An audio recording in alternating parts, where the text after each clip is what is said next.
ओम शान्ति। आज 12 तारिकको बाणी छ 12/3/2021।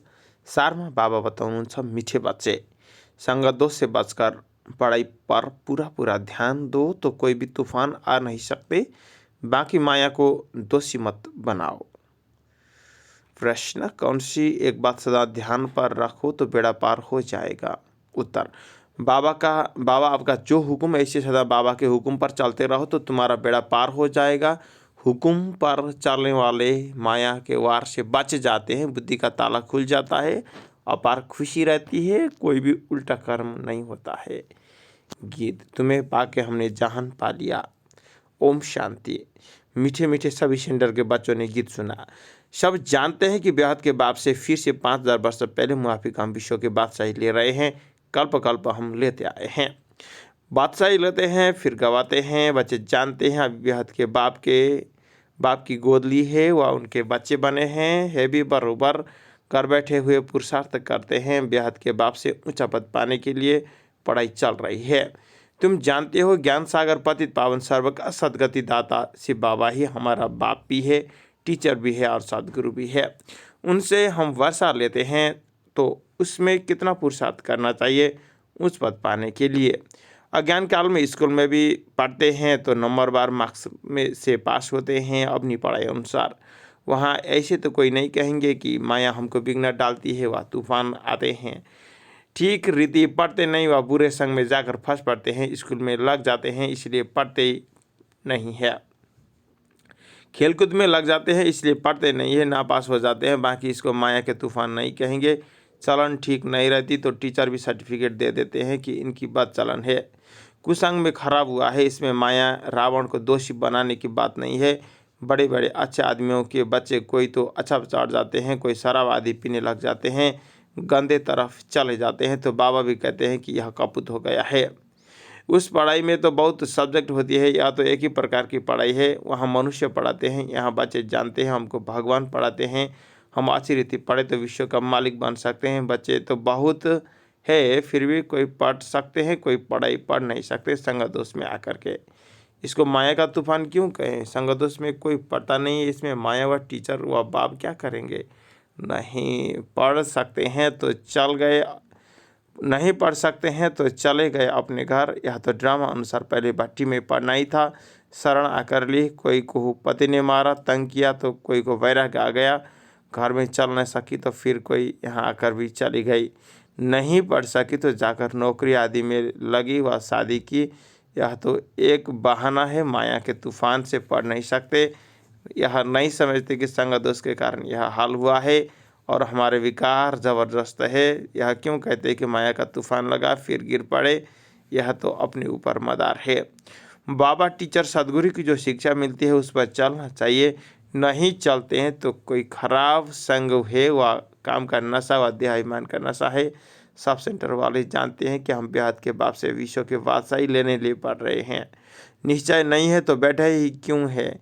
और भी बहुत आश्रम है परंतु वहाँ कुछ प्राप्ति नहीं एवं ऑब्जेक्ट नहीं है। वह सब छोटे छोटे मठ पंथ टाल टालियाँ है, झाड़ वृद्धि को पाना ही है। यहाँ तो यह सारा कनेक्शन है। मीठे दैवी झाड़ का जो होगा वह निकल आएगा। सबसे मीठे कौन होंगे? जो सतयुग के महाराजा महारानी बनते हैं। अभी तुम समझ सकते हो, जो पहले नंबर में आते हैं उन्होंने ज़रूर अच्छी पढ़ाई पढ़ी होगी, वही सूर्यवंशी घराने में गए। ऐसे भी है, एक गृहस्थ व्यवहार में रहते अर्पणमय जीवन है, बहुत सर्विस कर रहे हैं। फर्क है ना, फल यहाँ भी रहते हैं परंतु पढ़ा नहीं सकते तो और सर्विस में लग जाते हैं। पिछाड़ी में थोड़ा राजाई पद पा लेते हैं। देखा जाता है बाहर गृहस्थ व्यवहार में रहने वाले बहुत तीखे जाते हैं। पढ़ने और पढ़ाने में सभी तो गृहस्थी नहीं है। कन्या व कुमार को गृहस्थी नहीं कहेंगे। और जो वानप्रस्थी है वह 60 वर्ष के बाद सब कुछ बच्चों को देख कोई साधु आदि के संग में जाकर रहते हैं। आजकल तो तमो प्रधान है तो मरने तक भी धंधे आदि छोड़ते नहीं। आगे 60 वर्ष में वानप्रस्थ अवस्था में चले जाते थे, बनारस में जाकर रहते थे। या तो बच्चों ने समझा है वो वापिस कोई भी जा न सके, सदगति को पा नहीं सकते हैं। बापी मुक्ति जीवन मुक्ति दाता है, वह भी सब जीवन मुक्ति को नहीं पाते। कोई तो मुक्ति में चले जाते हैं। अब आदि सनातन देवी देवता धर्म की स्थापना हो रही है। फिर जो जितना पुरुषार्थ करे उनमें भी कुमारियों को अच्छा चांस है, पारलौकिक बाप की वारिश बन जाती है। यहाँ तो सब बच्चे बाबा से वर्षा लेने हकदार है, वहाँ तो बच्चियों को वर्षा नहीं मिलता है, बच्चों को लालच रहती है। भले से भी है जो समझते हैं कि ये वर्षा मिलेगा वो भी लेवे, उनको छोड़े क्यों, दोनों तरफ पढ़ते हैं। ऐसे किस्म किस्म के हैं।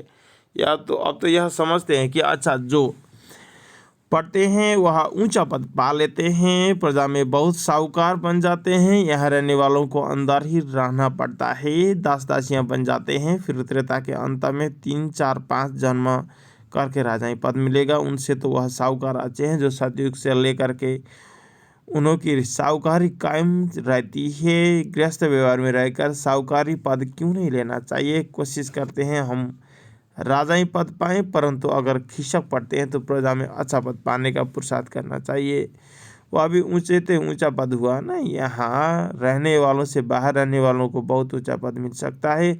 सारा मदार पुरुषार्थ पर है, पुरुषार्थ कभी छिप नहीं सकता। प्रजा में भी जो बड़े से बड़ा साहूकार बनेगा वह भी ये छिपा नहीं रहेगा। ऐसे नहीं कि बाहर वालों को कोई कम पद मिलता है। पिछाड़ में राजाई पद पाना अच्छा, वह प्रजा में शुरू से लेकर ऊंचा पद पाना अच्छा। गृहस्थ व्यवहार में रहने वालों को इतना माया का तूफान नहीं आते हैं, यहाँ वालों को बहुत तूफान आते हैं। हिम्मत करते हैं हम शिव बाबा के शरण में बैठे हैं, परंतु संग दोष में पड़ते नहीं है।